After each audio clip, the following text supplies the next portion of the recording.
Yan, hello mga ka-DIY. Yan, dami nagdala rito mga amplifier, puro concert kasi nakapilo yung mga tao ngayon na magingay. Dami nagpamadali. Yan, kung nakakita nyo dun sa loob ng shop, puro amplifier yan. Yan, ginagawa natin. Yan, papakita ko sa inyo mga ka-DIY itong basic trouble ng concert na to. Yan. Okay, ito mga ka-DIY na concert na amplifier na to ay AB602. Yan, kung mapakinggan nyo yung speaker nya na ugong yan, oh.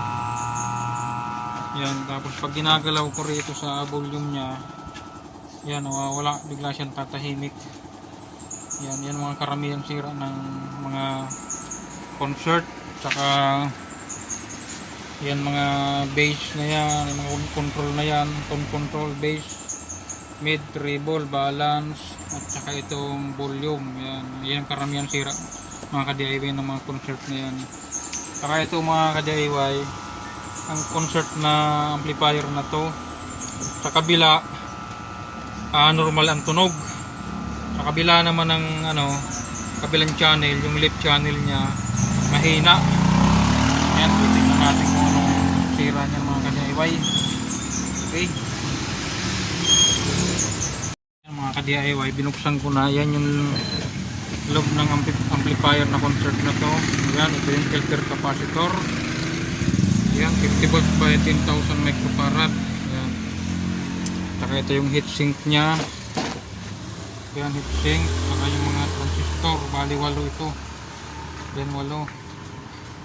Combination ng NPN at PNP ng transistor mga ka-DIY. Saka ito yung exhaust fan.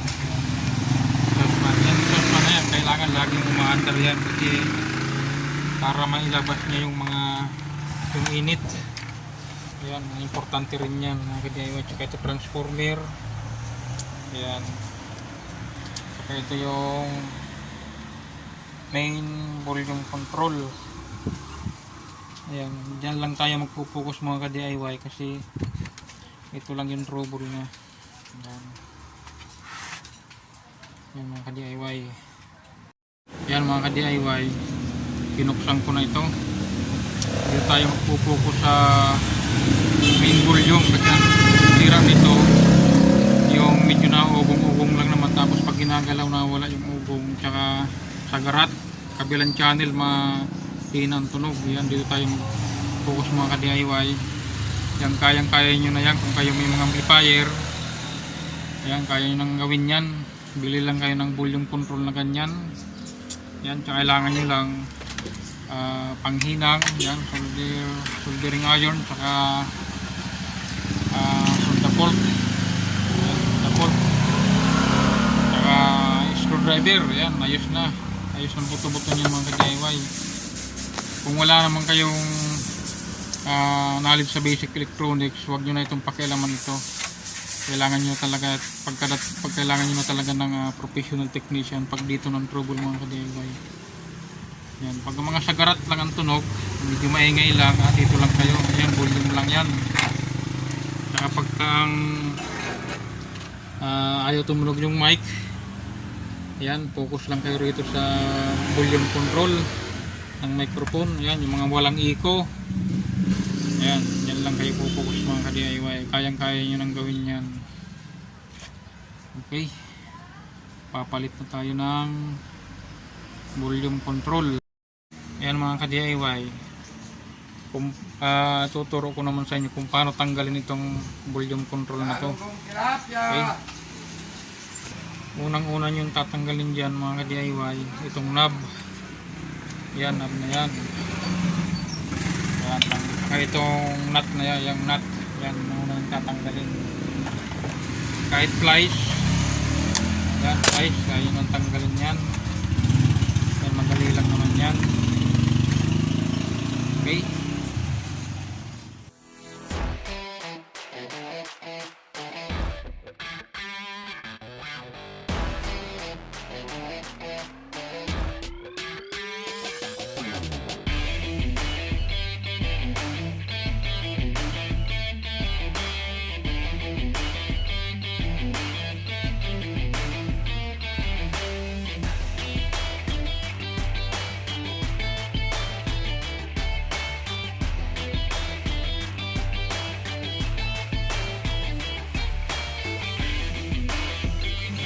ka-DIY, napalitan ko na ito ng volume.